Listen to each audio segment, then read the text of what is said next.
जय हिंद साथियों, मैं अंकित कुमार यादव आप सभी का स्वागत करता हूं सृष्टि ज्ञान केंद्र में, जहां हम पढ़ रहे हैं कक्षा 12वीं की पॉलिटिकल साइंस और जिसमें चल रहा है अध्याय 4 जिसका नाम है भारत के विदेश संबंध, जिसमें अभी तक हमने चैप्टर के सभी महत्वपूर्ण पहलुओं को समझ लिया है। हमने समझ लिया है कि एक देश के अंतरराष्ट्रीय संबंध क्यों जरूरी होते हैं उस देश के लिए। हमने समझ लिया है कि भारत ने किस प्रकार से अपने अंतरराष्ट्रीय संबंधों को साधा और उन अंतरराष्ट्रीय संबंधों को साधने में गुट निरपेक्षता की नीति ने किस प्रकार की भूमिका निभाई।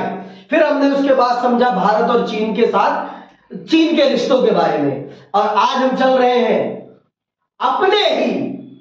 अपने ही भूभाग से निकले हुए एक देश के बारे में समझने।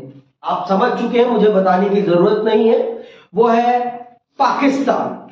हम चल रहे हैं समझने पाकिस्तान के बारे में, पाकिस्तान के साथ भारत के कैसे रिश्ते रहे और भारत और पाकिस्तान का रिश्ता कब शांतिपूर्ण रहा और कब उसमें किन कारणों से, क्या कारण थे जिनके कारण भारत और पाकिस्तान के रिश्ते में खटास आई। चल रहे हैं हम इसको समझने। आप सब जानते हैं 15 अगस्त 1947 वो दिन है जिस दिन भारत दो टुकड़ों में बंटता है। एक टुकड़ा आप बखूबी जानते हैं, जिस टुकड़े में हम रह रहे हैं ये भारत है, और जो टुकड़ा ये है वो पाकिस्तान, और ये पाकिस्तान होता है। 1971 से पहले पाकिस्तान दो भागों में था, एक था पश्चिमी पाकिस्तान और एक था पूर्वी पाकिस्तान। आज जो पाकिस्तान कहलाता है वो पश्चिमी पाकिस्तान है, और आज जो बांग्लादेश कहलाता है वो 1971 से पहले क्या कहलाता था, पूर्वी पाकिस्तान। तो याद रखना है 1971 से पहले पाकिस्तान के दो पार्ट थे, एक था पश्चिमी पाकिस्तान और एक था पूर्वी पाकिस्तान। तो चल रहे हैं हम समझने इनके रिश्तों के बारे में। आप सब इस बात को बखूबी जानते हैं कि जिस दिन हम बने, आजाद हुए, उसी दिन हमारे दो भाग हो गए, और हमारे दो भाग होने के कारण जो हमसे हमारा दूसरा भाग अलग हुआ, उसमें जिन लोगों ने इधर से उधर जाना था उनके बीच बहुत बड़े स्तर पर हिंसा हुई, और वो भी धार्मिक हिंसा। और इस धार्मिक हिंसा से निकलने में हमें कम से कम सदियों लग गए, 10 साल लग गया। आज भी हम उसी हिंसा से पाट नहीं पाए हैं, आज भी उसके दर्द हमें दिखाई पड़ते हैं अपने देश पर। हम विभाजन के दर्द को कभी भुला नहीं पाए हैं, और इस विभाजन ने हमें पाकिस्तान पे वो भरोसा नहीं करने दिया जिस प्रकार का भरोसा हमने शुरुआती वर्षों में चीन के ऊपर किया, क्योंकि पाकिस्तान बनते मानी पाकिस्तान ने हम पर आक्रमण कर दिया, हम पे आक्रमण कर दिया। आप सब जानते हैं जम्मू कश्मीर एक ऐसी देसी रियासत थी जिसके राजा आजादी से पूर्व ये निर्धारित नहीं कर पाए थे कि उन्हें किसके साथ मर्ज होना है या उन्हें सेपरेट रहना है। वो ये इस चीज को तय नहीं कर पाए थे, और यही देसी रियासत सबसे बड़ा डिस्प्यूट बनती है भारत और पाकिस्तान के बीच में। पाकिस्तान का मानना था कि जम्मू कश्मीर में जनता मुसलमान है, इसलिए पाकिस्तान के साथ जम्मू कश्मीर जाएगा, परंतु राजा हिंदू थे, हरि सिंह जी थे, और ऐसा भी नहीं है कि कश्मीर की जनता पाकिस्तान के साथ जाने के लिए तैयार थी, वो कदापि तैयार नहीं थे। वो तो अपने आप को एक अलग राष्ट्र बनाकर रखना चाहते थे, परंतु आप सब बखूबी जानते हैं कि पाकिस्तान कबीलियों के आड़ में अपनी सेना के माध्यम से कश्मीर पर आक्रमण कर देता है, और फिर राजा हरि सिंह को मजबूरन भारत से, यहां मैं शब्द यूज कर रहा हूं मजबूरन, वो उनकी इच्छा नहीं थी भारत में मर्ज होने की, मजबूरन वो भारत से मदद मांगते हैं, और भारत उनकी मदद एक शर्त पर करता है, और वो शर्त होती है कि आप कश्मीर को भारत में मर्ज करिए। उसके बाद भारत उनकी मदद करता है, और फिर लड़ाई होती है भारत की सेना में और पाकिस्तान की सेना में, और फिर एट द एंड आधा कश्मीर उनके पास चला जाता है और आधा कश्मीर हमारे पास रह जाता है। और यहीं से भारत और पाकिस्तान की बनते मानी दोनों के बीच में युद्ध का बिगुल बज जाता है और आज तक बजा हुआ है। कश्मीर वो सबसे बड़ा डिस्प्यूटेड एरिया है जिसके कारण भारत और पाकिस्तान के रिश्तों में कभी शांति आ ही नहीं पाई है। और जैसा कि मैंने आपको बताया है, पाकिस्तान बना था मुसलमानों को अच्छा जीवन प्रदान करने के लिए, लेकिन आज तक वहां के मुसलमान अच्छा जीवन प्राप्त नहीं कर पाए। बना था एक संवैधानिक रास्ते पर चलने के लिए, आज तक वहां पर सही ढंग से संविधान का शासन ही नहीं स्थापित हो पाया है। वहां हर समय सैन्य शासन ही रहता है अधिकतम समय। आप उसके इतिहास को, पाकिस्तान के राजनीतिक इतिहास को पढ़ लें, आपको पता चल जाएगा अधिकतम समय वहां पर सेना का ही शासन रहा है, सेना ने ही वहां रूल किया है। जिस व्यक्ति ने पाकिस्तान को बनवाया, मोहम्मद अली जिन्ना, वो बनवाने के 9 महीने बाद ही सलट गए और उनके निपटने के कारण पाकिस्तान में सत्ता का कलह प्रारंभ हुआ और इस सत्ता के कलह ने पाकिस्तान के बहुत सारे लोगों को षड्यंत्र में मरवा दिया और पाकिस्तान की सेना ने पाकिस्तान पर अपना नियंत्रण स्थापित कर लिया। तो आइए इसी चीज को विस्तार पूर्वक अपनी किताब के माध्यम से समझते हैं और जानते हैं कि पाकिस्तान और भारत के रिश्ते कैसे रहे हैं आजादी के बाद। आजादी से पहले तो पाकिस्तान नाम का कोई देश नहीं था। पहली बात फिर मैं बता दे रहा हूं, पाकिस्तान आजाद नहीं हुआ है क्योंकि पाकिस्तान किसी का गुलाम नहीं रहा है, क्योंकि पाकिस्तान नाम का कोई देश नहीं था 15 अगस्त 1947 से पहले। तो पाकिस्तान बना है, पाकिस्तान पैदा हुआ है, आजाद नहीं हुआ है। चलिए सुनिएगा ध्यान से भैया। हाँ, पाकिस्तान का नाम पाकिस्तानी भी रख दिया था। अब वो मुझे नहीं पता क्यों पाक स्थान कहा जाता है कि वो ये सबसे पाक है, सबसे शुद्ध है, इस तर्ज पर रखा गया है। लेकिन कुछ भी शुद्ध नहीं है वहां, कुछ भी शुद्ध नहीं है। सब सारे चोर है पाकिस्तान के लोग, सारे के सारे चोर। दुनिया के जितने भी चोर है ना, सारे के सारे पाकिस्तान में। सुनना आगे। कश्मीर मसले को लेकर पाकिस्तान के साथ बंटवारे के तुरंत बाद ही संघर्ष छिड़ गया था। आप इस विवाद के बारे में 8वें अध्याय में विस्तार से पढ़ सकते हैं। 1947 में ही कश्मीर में भारत और पाकिस्तान की सेनाओं के बीच एक छाया युद्ध छिड़ गया था। बहरहाल यह संघर्ष पूर्ण व्यापी युद्ध का रूप न ले सका। यह मसला फिर संयुक्त राष्ट्र संघ के हवाले कर दिया गया। संयुक्त राज्य अमेरिका और चीन के साथ भारत के संबंधों के लिहाज से पाकिस्तान एक महत्वपूर्ण घटक रहा और आज भी है। आप सब जानते हैं कि भारत जिस समय आजाद हुआ है वो शीत युद्ध का समय था और शीत युद्ध के कारण दुनिया 2 खेमों में बंट रही थी, पर भारत ने इन 2 खेमों में से किसी भी खेमे का हाथ पकड़ने से इनकार कर एक तीसरा खेमा बनाया और उसको नाम क्या दिया गया? गुटनिरपेक्ष आंदोलन। लेकिन हमारा पड़ोसी ये बर्दाश्त नहीं कर पाया कि भारत एक तीसरी ताकत बना रहा है, तो उसने अमेरिका का हाथ पकड़ लिया। उसने अमेरिका का हाथ पकड़ लिया और फिर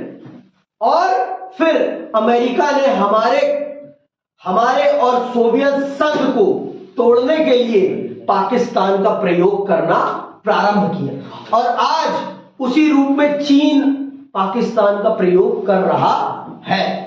आज उसी रूप में चीन पाकिस्तान का प्रयोग कर रहा है भारत के खिलाफ। आप सब जानते हैं, इस बात को मुझे बताने की जरूरत नहीं। पाकिस्तान आज के टाइम पर चीन के हाथ की कठपुतली बन बैठा है, ये चीज जानिए। पाकिस्तान हमसे अच्छी दोस्ती नहीं कर पाएगा, चीन से कर लेगा, अमेरिका से कर लेगा। अब तो अमेरिका उसे मुंह भी नहीं लगाता। क्यों? क्योंकि अब अमेरिका का काम उससे निकल चुका है। उसे सोवियत संघ को तोड़ना था, उसने सोवियत संघ को तोड़ दिया और उसके बाद अब उसे पाकिस्तान की कोई जरूरत नहीं है। आज अमेरिका अपनी इकोनॉमी देख रहा है और भारत के साथ अपने रिश्ते अच्छे कर रहा है। क्यों? क्योंकि भारत के पास जितनी ज्यादा जनसंख्या है, जितने ज्यादा उपभोक्ता है, उतने ज्यादा उपभोक्ता दुनिया में किसी भी देश के पास नहीं है। और हर दुकानदार चाहता है कि उसके पास ज्यादा से ज्यादा कस्टमर हो, भिखारी कस्टमर नहीं, समृद्ध कस्टमर। और भारत का कस्टमर समृद्ध है। अमेरिका के हर ब्रांड को खरीदने का दम रखता है भारत की जनता। इसलिए अमेरिका भारत से दोस्ती मजबूत कर रहा है, जिससे कि उसकी दुकानदारी फले फूले। समझ में आ रही है? उसकी दुकानदारी फले फूले और वो आगे बढ़े। अब वो पाकिस्तान को अपने मुंह भी नहीं लगाता। कौन? अमेरिका। लेकिन चीन पाकिस्तान को अपने मुंह से इसलिए लगा के बैठा हुआ है। क्यों? क्योंकि पाकिस्तान के माध्यम से वो भारत को कमजोर करना चाहता है। पाकिस्तान के माध्यम से चीन आपके पश्चिमी एशिया की तरफ अपने व्यापार को बढ़ाना चाहता है। इसलिए पाकिस्तान को वो प्रयोग कर रहा है और पाकिस्तान भी ये बात समझ रहा है। लेकिन पाकिस्तान कंगला है। अब कंगले को जहां से पैसा मिलेगा, चाहे उसकी कुछ भी करके दो, लेकिन उसको पैसा मिलना चाहिए। चाहे आप कुछ भी कर लो उसके साथ, वो पैसा लेकर मानेगा। बस उसे पैसा चाहिए बस, और किसी चीज नहीं, कुछ नहीं चाहिए। तो आज पाकिस्तान की वही स्थिति है कि वो पैसे के लिए सबके सामने दर दर के ठोकरे खा रहा है और कटोरा लेकर भीख मांग रहा है। लेकिन वो भारत के साथ अपने रिश्ते अच्छे नहीं करना चाहता, क्योंकि उसे तो भारत के साथ षड्यंत्र रचना है। भारत के साथ षड्यंत्र रचना है। तो वो भारत के साथ क्योंकि उसकी सेना को पावर ही इसीलिए मिल रखी है क्योंकि पाकिस्तान की सेना क्या बताती है कि भारत हमारा सबसे बड़ा दुश्मन है, और अगर हमने भारत के साथ रिश्ते अच्छे कर लिए तो भारत हमें तबाह कर देगा।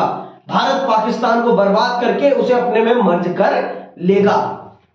पाकिस्तान की सेना पाकिस्तान की जनता को यह ख्वाब दिखाती रहती है कि भारत आपका सबसे बड़ा दुश्मन है, हमें तुमसे दुश्मनी करके क्या मिलेगा कंगलो, तुम हमारे लेवल के नहीं हो, तुमसे हम क्यों दुश्मनी करेंगे, तुम्हारी औकात नहीं है हमसे दुश्मनी करने की, तो हम तुमसे क्यों दुश्मनी करेंगे। भाई कोई अमीर व्यक्ति किसी कंगले से पंगा लेगा? नहीं भैया, बिल्कुल नहीं। अरे भाई तू कंगला है, तू हमें मार देगा, हमारी बनाई दौलत चली जाएगी, क्या मतलब है तेरे से पंगा लेने का? तेरे पास तो कुछ भी खोने को नहीं है, हमारे पास तो बहुत कुछ है ना खोने को, हम तेरे से क्यों पंगा लेने आएंगे? तू कंगला, हम समृद्ध, क्यों तेरे से हम पंगा ले? हमें अपनी बर्बादी थोड़ी ना करनी है तेरे से पंगा लेके। आप ही बताओ कि क्या आप किसी राह चलते भिखारी से पंगा लेना पसंद करेंगे? आपकी जेब में 1000 करोड़ रुपए रखे हैं और आप सड़क चलते भिखारी से पंगा लेना पसंद करेंगे? नहीं। कुछ पैसे देके गुलाम तो बना ही सकते हैं। गोदाम नहीं बनाना हमें, क्योंकि वहां चोर बैठे हुए हैं, वहां के लोग ही चोर हैं सबसे बड़े, इसलिए हमें उनकी जरूरत ही नहीं है। हम नहीं चाहते कि पाकिस्तान हमसे मर्ज हो, हम नहीं चाहते उनसे अच्छे रिश्ते हो, और भिखारी बने रहे बहुत अच्छा है, जितने भिखारी बने रहेंगे उतना अच्छा है। ठीक है, आगे सुनो।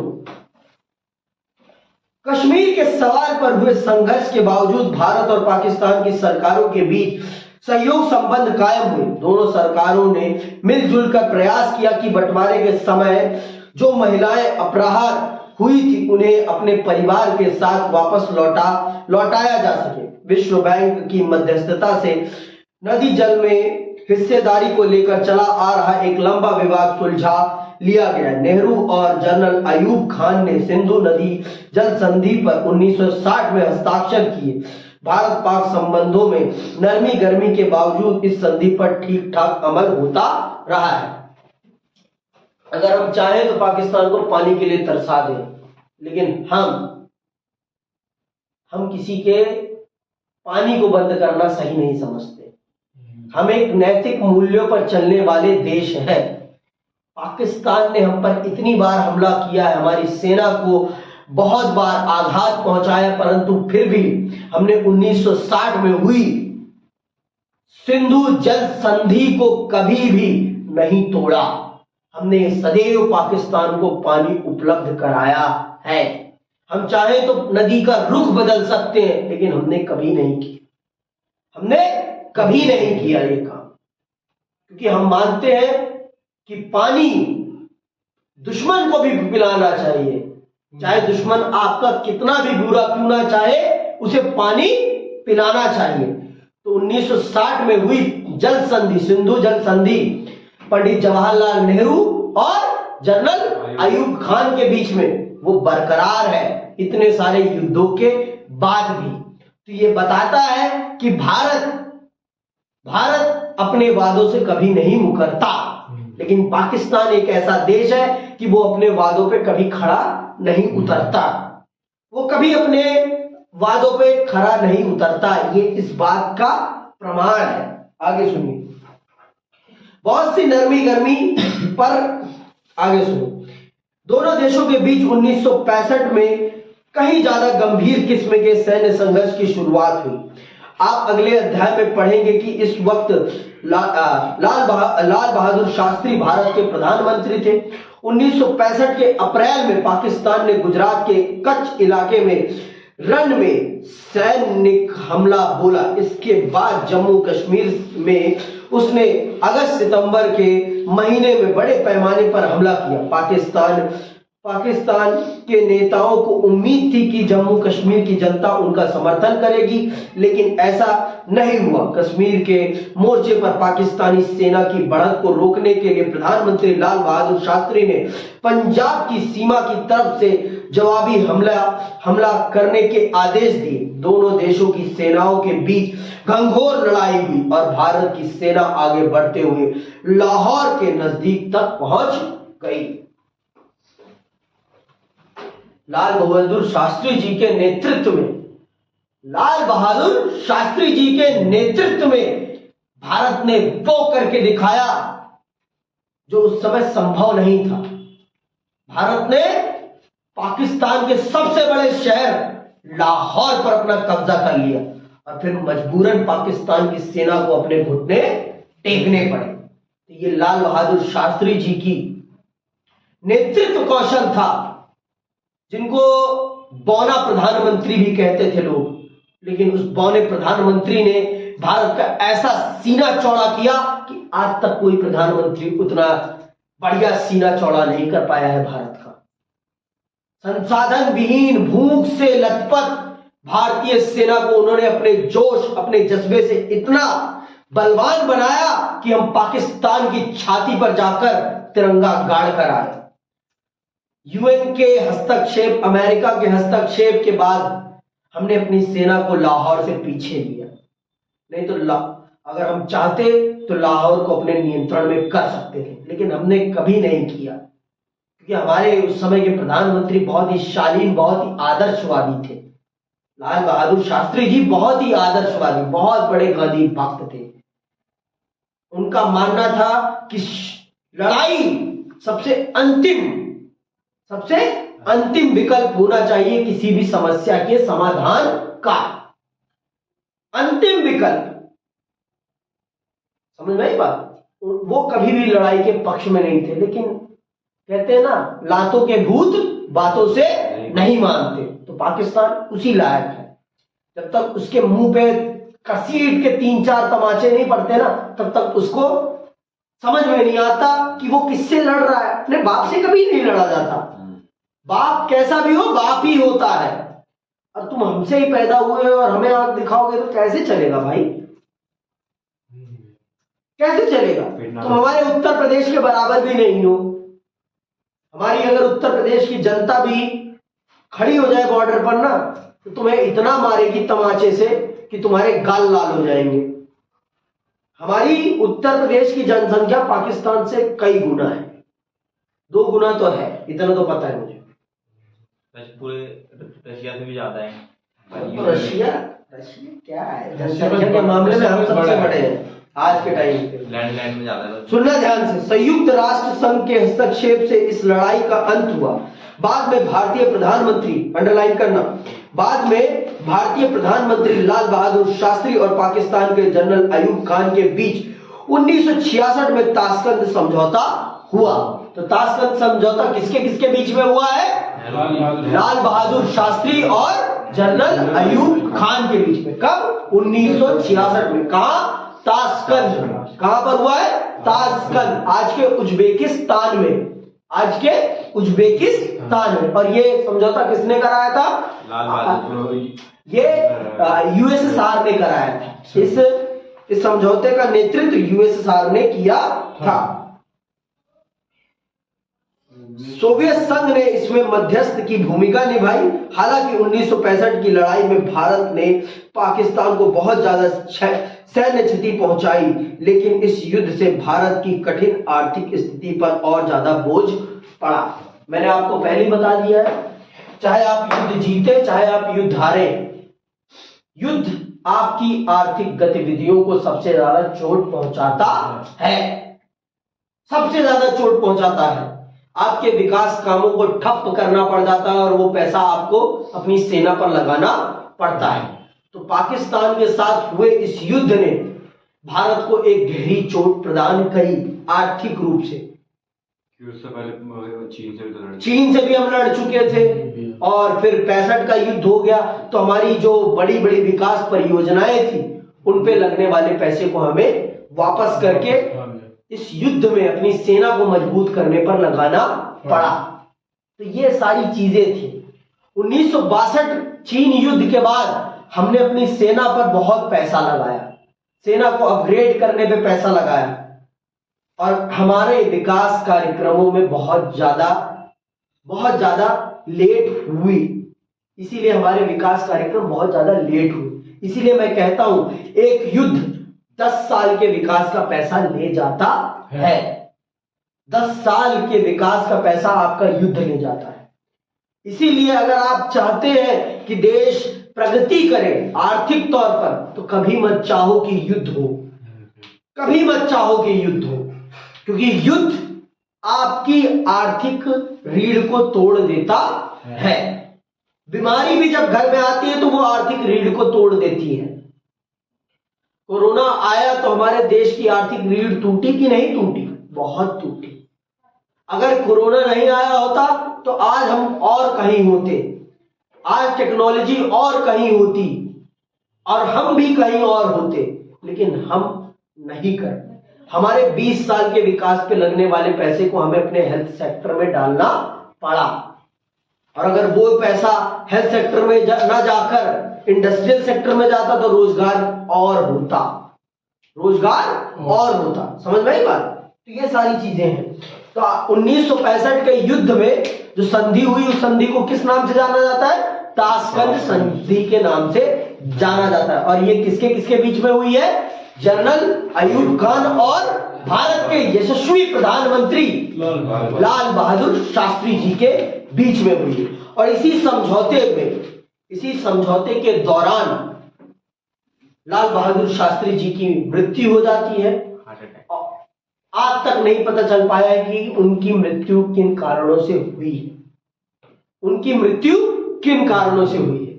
अगर वो जीवित रहते और भारत का नेतृत्व करते रहते तो भारत, मैं सोचता हूं, कहीं और हो सकता था, क्योंकि उनके अंदर गांधी जैसे सोचने की क्षमता थी। जितने दूरदर्शी गांधी जी थे उतने ही दूरदर्शी लाल बहादुर शास्त्री भी जी। बहुत ही दूरदर्शी, बहुत ही ईमानदार। भारत के जितने भी आज तक प्रधानमंत्री रहे हैं उन सभी प्रधानमंत्रियों में अगर मुझसे पूछा जाए तो मैं सिर्फ एक ही प्रधानमंत्री का नाम लूंगा जो सबसे ईमानदार प्रधानमंत्री थे, और वो लाल बहादुर शास्त्री जी थे। लाल बहादुर शास्त्री जी अपने हर काम को बहुत ही निष्ठा से निभाते थे और उनके काम में अगर कोई गलती हो जाती थी तो उस काम की गलती को अपने सिर लेते थे। कभी अपने कर्मचारियों के माथे पे नहीं मरते थे। उनके रेल मंत्री रहते हुए एक बार रेल हादसा हुआ और उन्होंने इस्तीफा दे दिया। उन्होंने पूरे रेलवे की गलती को अपने सिर माथे लिया और उसके लिए राष्ट्र से माफी मांगी। और आज के प्रधानमंत्री लोग मर रहे हैं, कुछ भी हो रहा है, अपनी कोई जिम्मेदारी नहीं समझते। अपनी कोई जिम्मेदारी नहीं समझते, आएंगे टीवी के सामने स्पीच देंगे और रात को पार्टी करेंगे। आज के नेताओं का चरित्र ये है, और वो भी एक नेता थे, संपूर्ण रूप से राष्ट्र को समर्पित नेता थे वो, और राष्ट्र की संपत्ति को कभी वो व्यक्तिगत जीवन के लिए प्रयोग तक नहीं करते थे। ये थे लाल बहादुर शास्त्री जी। आगे सुनिए। बांग्लादेश युद्ध 1971। देखिए, ये भारत और पाकिस्तान का युद्ध नहीं था। पहली बात तो जो 1971 का युद्ध है, ये बांग्लादेश की मुक्ति का युद्ध था, और बांग्लादेश ने भारत से मदद मांगी और भारत ने उसकी मदद करी, और पाकिस्तान ने इसके एवज में हम पर हमला किया कि हम बांग्लादेश के लोगों की मदद क्यों कर रहे हैं। तो फिर भारत को भी इस मोर्चे में कूदना पड़ा, और भारत ने फिर ऐसा तमाचा मारा कि बाप को नहीं छेड़ते बेटा। फिर उनके 71,000 सैनिकों को हमने घुटने टेकने के लिए मजबूर किया, और उनके 71,000 सैनिकों ने हमारी सेना के सामने अपने घुटने टेके और माफी मांगा कि बाप बाप होता है और बेटा बेटा होता है। इस चीज का प्रमाण दिया हमने। चलिए पढ़ते हैं 1971 के युद्ध को, और इसी युद्ध ने पाकिस्तान को दो टुकड़ों में बांट दिया। सुनिएगा, 1970 में पाकिस्तान के सामने एक गहरा अंदरूनी संकट आ खड़ा हुआ। पाकिस्तान के पहले आम चुनाव में खंडित जनादेश आया। जुल्फिकार अली भुट्टो की पार्टी पश्चिमी पाकिस्तान में विजयी रही, जबकि मुजीबुर रहमान की पार्टी आवामी लीग ने पूर्वी पाकिस्तान में जोरदार कामयाबी हासिल की। ठीक है, सुनना ध्यान से। जुल्फिकार भुट्टो की पार्टी कहां जीती? पश्चिमी पाकिस्तान में। यह है आपका पश्चिमी पाकिस्तान। ये जुल्फी अलीकार भुट्टो की पार्टी जीती यहां पर, और यह था उस समय का पूर्वी पाकिस्तान। यहां पर कौन जीता? यहां पर जीते हैं मुजीबुर रहमान। यहां पर जनसंख्या ज्यादा थी, यहां पर जनसंख्या ज्यादा थी, और यहां पर इसके कंपैरिजन में जनसंख्या बहुत कम थी। तो यहां पर लोकसभा की सीटें सबसे ज्यादा थी। तो भाई इस हिसाब से जीता कौन था? इस हिसाब से यहां जो पार्टी जीती थी उसकी देश में सरकार बननी चाहिए थी। अब भाई आप अपने दुश्मन को अपने ऊपर शासन करने दोगे? और ये पश्चिमी पाकिस्तान की जनता पूर्वी पाकिस्तान की जनता को गुलाम समझती थी, दोयम दर्जे का नागरिक समझती थी, उनको अपने से छोटा समझती थी। तो अब आप बताओ, जिनको आप अपने से छोटा समझते हो उनको आप अपने ऊपर रूल करने दोगे? नहीं करने दोगे? नहीं। तो पश्चिमी पाकिस्तान के जो नेता होते हैं, जो सेना के अध्यक्ष होते हैं, वो साफ साफ इनकार कर देते हैं कि हम इस सरकार को नहीं मानते हैं, और मुजीबुर रहमान को जेल में बंद कर देते हैं।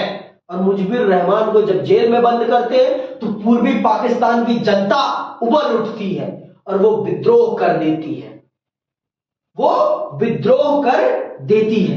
वैसे तो विद्रोह बहुत पहले से ही चल रहा था, लेकिन इसके बाद कहते हैं ना, ये चरम बिंदु था जिसने पूर्वी पाकिस्तान की जनता के आक्रोश को फोड़ दिया, और फिर उसके बाद जो होता है वो किसी से छिपा नहीं है। सुनना, पश्चिमी पाकिस्तान के नेताओं के हाथों अपने साथ हुए दोयम दर्जे के नागरिक के बर्ताव के विरोध में पूर्वी पाकिस्तान की बंगाली जनता ने इस पार्टी को वोट दिया था। पाकिस्तान के शासक इस जनादेश को स्वीकार नहीं कर पा रहे थे। आवामी लीग एक परिसंघ बनाने की मांग कर रही थी, लेकिन वे इस मांग को भी स्वीकार करने के लिए तैयार नहीं थे। कौन तैयार नहीं था? पश्चिमी पाकिस्तान के नेता।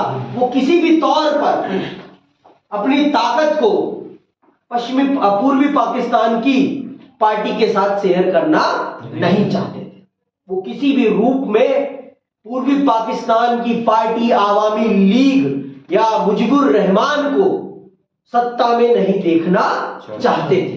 किसी भी तरीके से वो चाहते थे कि पश्चिमी पाकिस्तान और पूर्वी पाकिस्तान पर उन्हीं का नियंत्रण रहे, लेकिन बंगाली जनता अब पश्चिमी पाकिस्तान के अत्याचार को सहने वाली नहीं थी।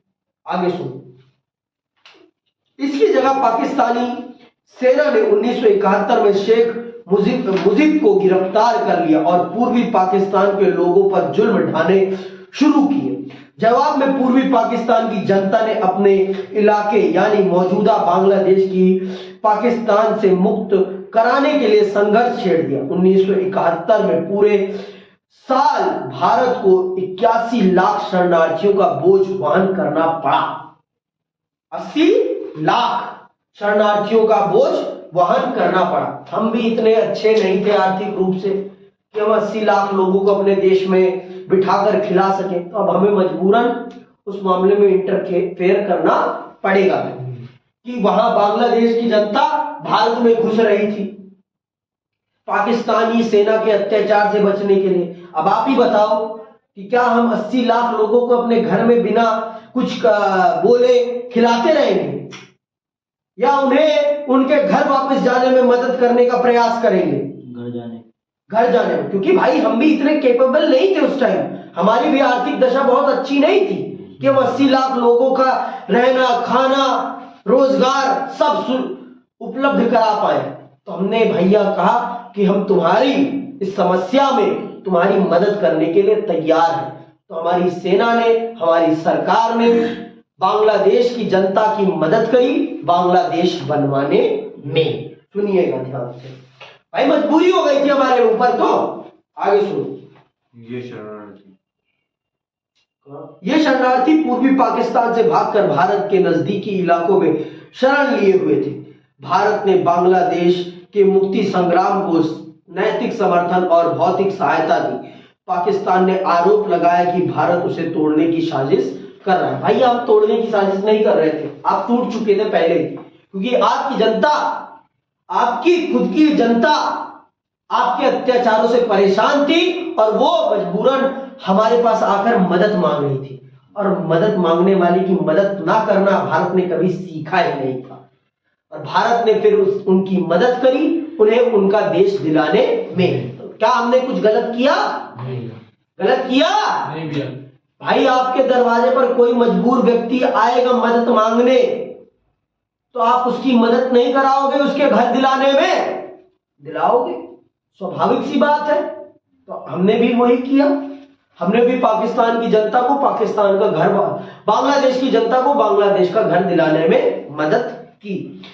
पाकिस्तान को अमेरिका और चीन ने मदद दी। 1960 के दशक में अमेरिका और चीन के बीच संबंधों को सामान्य कराने की कोशिश चल रही थी और इससे एशिया में सत्ता समीकरण नया रूप ले रहा था। अमेरिकी राष्ट्रपति रिचर्ड निक्सन के सलाहकार हेनरी किसिंजर ने 1971 के जुलाई में पाकिस्तान होते हुए गुपचुप चीन का दौरा किया। अमेरिका, पाकिस्तान, चीन की एक 20 वर्षीय संधि पर दस्तखत किए। संधि से भारत को इस बात का आश्वासन, एक मिनट, सोवियत संघ, अमेरिका, पाकिस्तान, चीन की दूरी बनती देख भारत ने इसके जवाब में सोवियत संघ के साथ 1971 में शांति और मित्रता की एक 20 वर्षीय संधि पर दस्तखत किए। संधि से भारत को इस बात का आश्वासन मिला कि हमला होने की सूरत में सोवियत संघ भारत की मदद करेगा। जब अमेरिका, चीन और पाकिस्तान एक मित्रता के सूत्र में बंध रहे थे, तो सोवियत संघ ने हमारा साथ दिया और हमें अपना मित्र बनाया और हमसे 1971 में 20 वर्ष की संधि के लिए हमने उनके साथ हाथ पकड़ा और फिर उसी संधि ने हमें ये भरोसा दिलाया कि हाँ, दुनिया में हमारा भी एक सच्चा मित्र है जो हमारी मुसीबत पर हमारा साथ देगा, और वो था सोवियत संघ। हमारे साथ अमेरिका ने तो नहीं किया ना अच्छा भाई, तो फिर हम अमेरिका के साथ क्यों अच्छा करें? आज अगर देख रहे हो आप कि सोवियत रशिया किसी के साथ कुछ गलत भी कर रहा है तो हम उसका साथ क्यों देते हैं? क्योंकि उसने भी हमारी मुसीबत के समय हमारा साथ दिया है। और हमने सीखा है कि जो मित्र आपका साथ दे उसकी हर परिस्थिति में साथ देना आपका परम कर्तव्य है, और हमने वही किया। हमारे देश में ही कृष्ण भी हुए, हमारे देश में ही कर्ण भी हुए। कर्ण ने अपने दोस्त का हर परिस्थिति में साथ दिया, चाहे वो गलत ही क्यों ना था, और कृष्ण ने भी यही किया है, और हम भी यही करते हैं। हम रशिया को समझाने का प्रयास करते हैं कि भाई ज्यादा गलत मत कर, ज्यादा उद्दंड मत मचा, लेकिन भाई रशिया पावरफुल है तो वो उद्दंड मचाता है, डेंग खोल देता, धा धा धा धा। पाकिस्तान अरे अमेरिका का वो कंपिटिटर है भाई, आज भी वो दुनिया में सबसे ज्यादा ताकतवर देशों में से एक है। अमेरिका के बाद अगर सबसे ज्यादा ताकतवर कोई है तो वो कौन है? वो रशिया ही है। चीन को मैं आज भी नहीं मानता उसके कंपटीशन में। वो नाटो से नहीं डरता, किसी से नहीं डरता, वो किसी से नहीं डरता, क्योंकि दुनिया में सबसे ज्यादा एटॉमिक पावर किसी के पास है तो वो है रशिया के पास। सबसे ज्यादा एटॉमिक बम है उसके पास दुनिया में। अगर रशिया खत्म तो पूरी दुनिया खत्म हो जाएगी। रशिया चाहे तो पूरी दुनिया को एक दिन में खत्म कर सकता है, एक दिन में खुद भी खत्म हो जाएगा, ये भी सत्य है। प्लान भी कर रखा है। समझ में आई बात? तो ये है दम।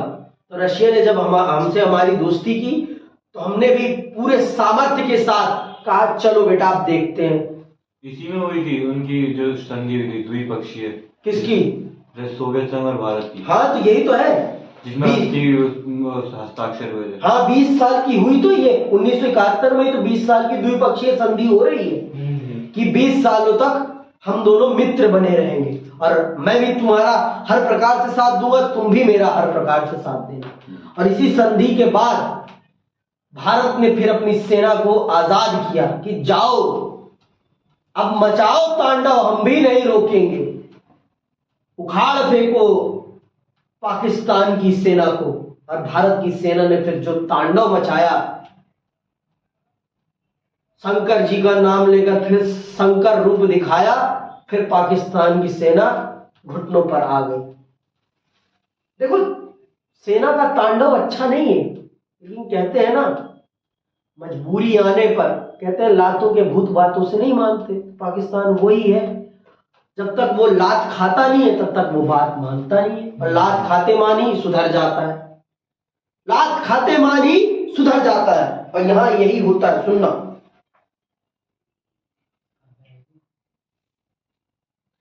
महीनों राजनीतिक तनाव और सैन्य तैनाती के बाद 1971 के दिसंबर में भारत और पाकिस्तान के बीच एक पूर्णव्यापी युद्ध छिड़ गया। पाकिस्तान के लड़ाकू विमानों ने पंजाब और राजस्थान पर हमले किए, जबकि उसकी सेना ने जम्मू कश्मीर में अपना मोर्चा खोला। जवाब में भारत ने अपनी वायुसेना, नौसेना और थल सेना के बूते पश्चिमी और पूर्वी मोर्चे से कार्रवाई आगे बढ़ी। 10 दिनों के अंदर भारतीय सेना ने ढाका को 3 तरफ से घेर लिया और अपने 90,000, मैं तो कम बता रहा था, अपने 90,000 सैनिकों के साथ पाकिस्तानी सेना को आत्मसमर्पण करना पड़ा। बांग्लादेश के रूप में एक स्वतंत्र राष्ट्र के उदय के साथ भारतीय सेना ने अपनी तरफ से एक तरफा युद्ध विराम घोषित कर दिया। बाद में 3 जुलाई 1972 को इंदिरा गांधी और जुल्फिकार अली भुट्टो के बीच शिमला समझौते पर दस्तखत हुए और इससे अमन की बहाली हुई। तो 1971 के युद्ध के बाद भारत और पाकिस्तान के बीच में जो समझौता हुआ है, उस समझौते को क्या कहा जाता है? शिमला समझौता। और ये कब हुआ है? 1972 में। किसके बीच? इंदिरा गांधी और जुल्फिकार अली भुट्टो के बीच में हुआ है। ठीक है, और कब हुआ है? 3 जुलाई 1972। तो याद रखना है दोनों ही समझौतों को, ताशकंद समझौता भी और शिमला समझौता भी। कौन से युद्ध के बाद कौन सा हुआ है ये याद रखना है। ठीक, आगे सुनो।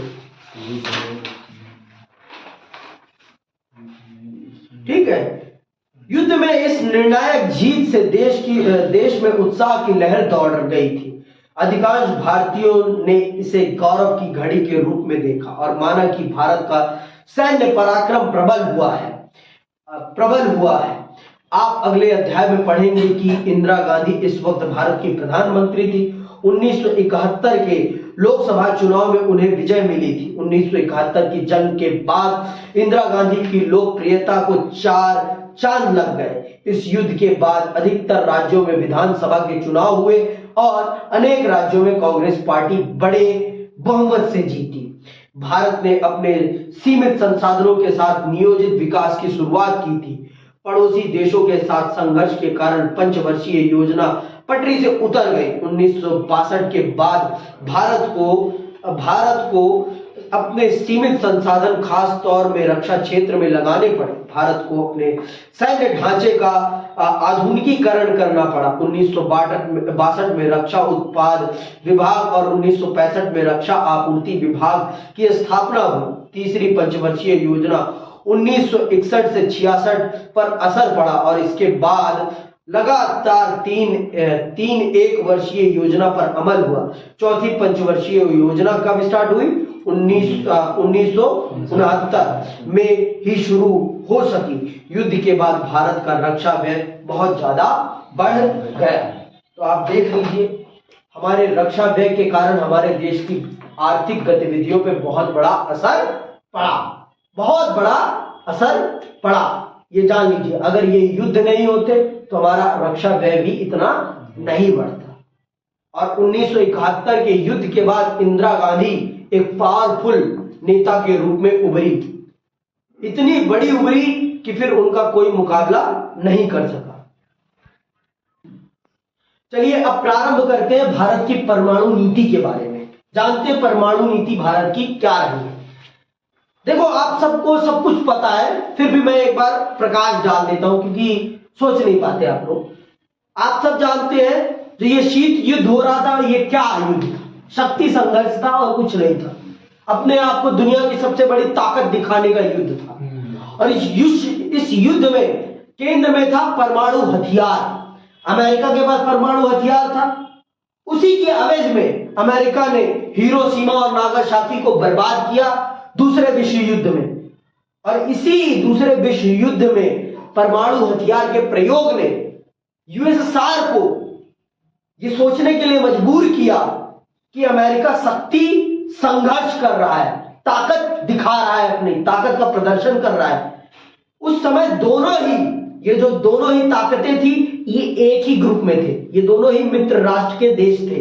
परंतु जब अमेरिका ने युद्ध का अंत इस प्रकार से किया तो ये सोवियत के लिए एक चैलेंज था कि दुनिया में सबसे ताकतवर मैं हूं। और सोवियत संघ ने इस चैलेंज को एक्सेप्ट किया और कहा कि बेटा आप ही नहीं हो, मेरे पास भी इतनी सैन्य ताकत है। तो यहां से प्रारंभ होती है विश्व में एटॉमिक शक्ति की लड़ाई। और आप जानते हैं कि भारत अपने चारों तरफ से अपने दुश्मनों से घिरा हुआ है। दो तरफ से तो घिरा हुआ है, एक ये और एक ये। और इसने शीत युद्ध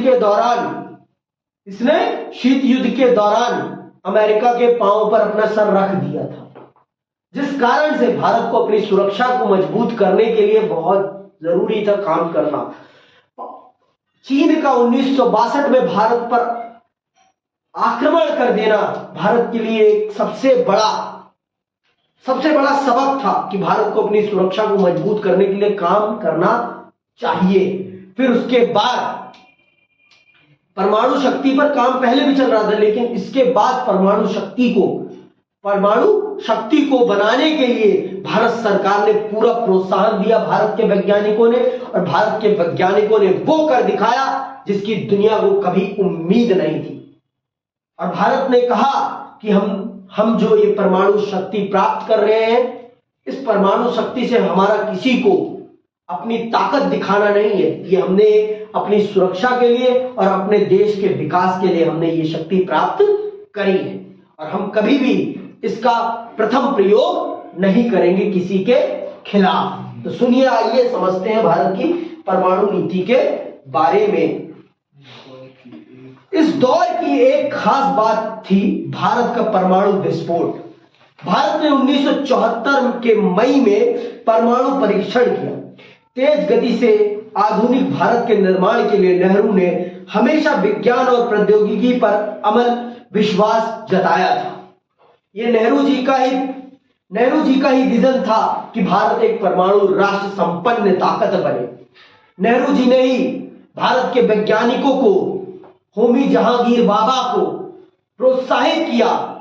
और होमी जहांगीर बाबा पंडित जवाहरलाल नेहरू के बहुत ही परम मित्र थे, बहुत बड़े साइंटिस्ट, और उनको प्रोत्साहित किया और उनको हर प्रकार की मदद प्रदान करी। भारत के प्रथम प्रधानमंत्री के रूप में पंडित जवाहरलाल नेहरू ने कि भारत को एक एटॉमिक शक्ति वाला देश बनाया जाए, और होमी जहांगीर बाबा ने अपने दिमाग का प्रयोग करते हुए भारत को एटॉमिक ताकत के रास्ते पर लेकर चले। सुनिएगा ध्यान से। नेहरू की औद्योगिकरण की नीति का एक महत्वपूर्ण घटक परमाणु कार्यक्रम था। इसकी शुरुआत 1940 के दशक के अंतिम सालों में होमी जहांगीर बाबा के निर्देशन में हो चुकी थी। तो भारत के परमाणु शक्ति के जनक किसे कहा जाता है? होमी जहांगीर भाभा को। होमी जहांगीर भाभा भारत के परमाणु शक्ति के जनक हैं। समझ में आई बात? तो याद रखना इनको। भारत शांतिपूर्ण उद्देश्यों में इस्तेमाल के लिए अणु ऊर्जा बनाना चाहता था। नेहरू परमाणु हथियारों के खिलाफ थे। उन्होंने महाशक्तियों पर व्यापक परमाणु निशस्त्रीकरण के लिए जोर दिया। बहरहाल परमाणु आयुधों में बढ़ोतरी होती रही। साम्यवादी शासन वाले चीन ने 1964 के अक्टूबर में परमाणु परीक्षण किया। अणु शक्ति संपन्न बिरादरी यानी संयुक्त राज्य अमेरिका, सोवियत संघ, ब्रिटेन, फ्रांस और चीन ने, जो संयुक्त राष्ट्र संघ की सुरक्षा परिषद के अस्थायी सदस्य भी थे, दुनिया के अन्य देशों पर 1968 की परमाणु अप्रसार संधि को थोपना चाहा। भारत हमेशा से इस संधि को भेदभावपूर्ण मानता आया था। भारत ने इस पर दस्तखत करने से इनकार कर दिया था। भारत ने जब अपना पहला परमाणु परीक्षण किया तो इसे उसने शांतिपूर्ण परीक्षण करार दिया। भारत का कहना था कि वह अणु शक्ति को सिर्फ शांतिपूर्ण उद्देश्यों में इस्तेमाल करने की अपनी नीति के प्रति दृढ़ संकल्पित है। जब 1968 में पूरी दुनिया में परमाणु अप्रसार संधि थोपी गई पूरी दुनिया पर इन 5 देशों के द्वारा, किनके द्वारा? अमेरिका, सोवियत संघ, ब्रिटेन, फ्रांस और चीन, क्योंकि इन्होंने 1968 से पहले परमाणु शक्ति प्राप्त कर ली थी। तो इन्होंने पूरी दुनिया के देशों पर यह संधि थोपने का प्रयास किया कि अब दुनिया में कोई और परमाणु शक्ति संपन्न राष्ट्र नहीं बन सकता। परंतु भारत ने इस संधि का पुरजोर विरोध किया और कहा कि यह संधि पूर्ण रूप से भेदभावपूर्ण संधि है, और भारत ने उस पर दस्तखत करने से इनकार कर दिया, क्योंकि भारत के सबसे नजदीकी पड़ोसी चीन ने यह शक्ति प्राप्त कर ली थी। और आप सोचो, अगर भारत आज परमाणु शक्ति संपन्न देश नहीं होता तो चीन हम पर हमला करने से तनिक भी नहीं कतराता। तो अब आप देखो, नेहरू ने अपनी गलती से सबक लिया कि नहीं लिया? वो तो पहले से ही बना रहे थे, पहले से ही परमाणु पर काम करवा रहे थे होमी जहांगीर बाबा की मदद से, लेकिन भारत के और सभी नेता इस पक्ष में नहीं थे, और बहुत सारे वैज्ञानिक भी इस पक्ष में नहीं थे। एक सीरीज है सोनी लिव पर, वो जरूर देखना आप लोग।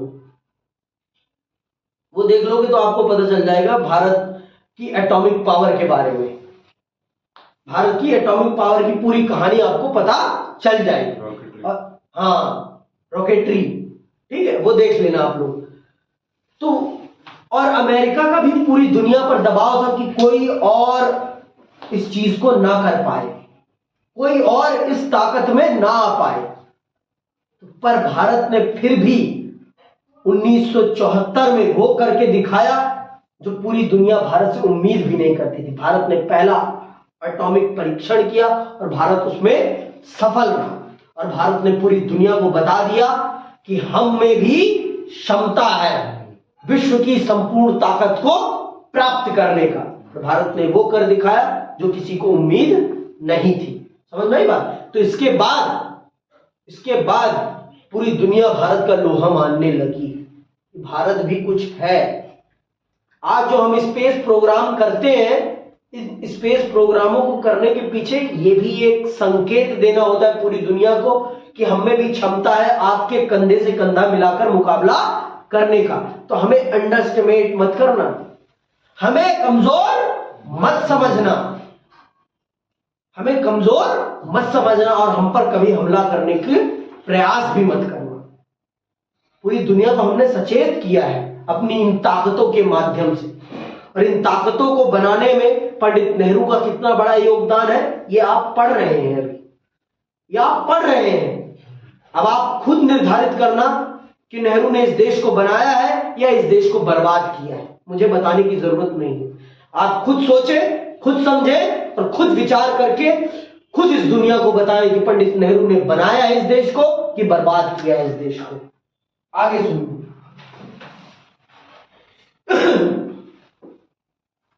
भारत ने इस पर दस्तखत करने से इनकार कर दिया। भारत ने जब अपना पहला परमाणु परीक्षण किया तो इसे उसने शांतिपूर्ण परीक्षण करार दिया। भारत का कहना था कि वह अणुशक्ति को सिर्फ शांतिपूर्ण उद्देश्यों में इस्तेमाल करने की अपनी नीति के प्रति दृढ़ संकल्पित है। भारत ने स्पष्ट कर दिया था कि हम इसे युद्ध के लिए नहीं, इसे हम अपनी औद्योगिक ऊर्जा के प्रयोग के लिए बना रहे हैं।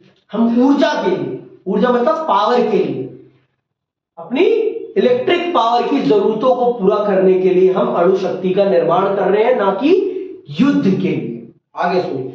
जिस वक्त परमाणु परीक्षण किया गया था वह घरेलू राजनीति के लिहाज से बड़ा कठिन था। 1973 में अरब इजराइल युद्ध हुआ था। इसके बाद पूरे विश्व में तेल के लिए हाहाकार मचा हुआ था। अरब राष्ट्रों ने तेल के दामों में भारी वृद्धि कर दी थी। भारत इस वजह से आर्थिक समस्याओं से घिरा हुआ था। ये याद रखना, क्योंकि 1975 में लगने वाले आपातकाल पर इन सभी चीजों का बहुत ज्यादा प्रभाव पड़ेगा। अरब इजराइल युद्ध का तो सबसे ज्यादा प्रभाव पड़ता है, क्योंकि अरब, आप जानते हो, उस समय खाड़ी देश ही थे जहां से विश्व को पेट्रोलियम प्रोडक्ट्स प्राप्त होते थे, और बिना पेट्रोलियम प्रोडक्ट्स के फैक्ट्रियां नहीं चलती थी। तो इसने भारत की आर्थिक स्थिति में बहुत बड़ा उछाल पैदा किया था, जिस कारण से भारत में बेरोजगारी बहुत बड़े स्तर पर फैल गई थी। सुनना, भारत में मुद्रास्फीति बहुत ज्यादा बढ़ गई। मुद्रास्फीति मतलब महंगाई। जैसा कि आप छठे अध्याय में पढ़ेंगे, इस वक्त देश में कई आंदोलन चल रहे थे और इसी समय देशव्यापी रेल हड़ताल भी हुई थी। हालांकि राजनीतिक दलों के बीच विदेशी नीति के बारे में छोटे मोटे मतभेद जरूर हैं, लेकिन भारतीय राजनीति में विभिन्न दलों के बीच राष्ट्रीय अखंडता, अंतरराष्ट्रीय सीमा रेखा की सुरक्षा तथा राष्ट्रीय हित के मामलों पर व्यापक सहमति है। इस कारण हम देखते हैं कि 1962-71 के बीच जब भारत ने 3 युद्धों का सामना किया और इसके बाद के समय में भी जब समय समय पर कई पार्टियों ने सरकार बनाई, विदेश नीति की भूमिका पार्टी की राजनीति में बड़ी सीमित रही। तो ये जान लीजिए, भारत की हर पार्टी उसी रास्ते पर चलती है जिस रास्ते पर भारत के पहले प्रधानमंत्री ने भारत को चलाया है। आज तक किसी ने भी भारत की विदेश नीति में कोई खास परिवर्तन नहीं किया, कोई खास परिवर्तन नहीं। भारत के प्रधानमंत्री जिस सीमा को अपनी अंतरराष्ट्रीय सीमा मानते, आज भी भारत उसी को अपना अंतरराष्ट्रीय सीमा मानते। हम आज भी अक्साई चीन को अपना मानते तो मानते हैं। हम आज भी पाकिस्तान के द्वारा हड़पे हुए पाकिस्तान को अपना मानते हैं तो मानते हैं। उस समय के प्रथम प्रधानमंत्री भी मानते थे और आज के प्रधानमंत्री भी मानते हैं, और वो तो दावा करते हैं कि मैं वो पाकिस्तान लेकर रहूंगा। पीओके की बात कर रहा हूं, पाकिस्तान ऑक्युपाइड कश्मीर की। तो हमारे राजनीतिक दलों में अंदरूनी रूप से चाहे जितने भी मतभेद हों, लेकिन अंतरराष्ट्रीय मामलों में सभी राजनीतिक दलों का एक ही सुर है, एक ही सुर में गाना गाते हैं।